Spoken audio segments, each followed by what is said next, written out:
All right, let's look at this example. This one, let's focus on what impacts retained earnings. It says assume our balance in retained earnings at the beginning of the year was zero. We had no dividends.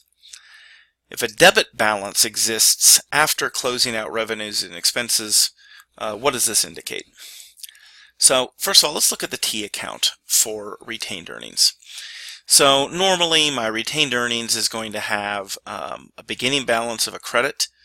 When we close revenues to retained earnings, we also credit, so revenues increase retained earnings. When we close expenses and close dividends to retained earnings, those are debits to retained earnings, so those decrease retained earnings. And then hopefully I have a credit ending balance, meaning I have equity in the company.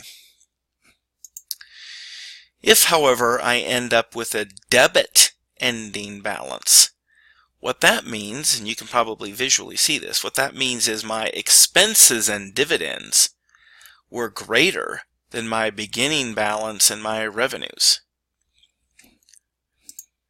So if I end up with a $6,000 debit balance in retained earnings, it basically, and I had zero dividends and zero beginning balance, then what it means is my expenses were $6,000 more than my revenues.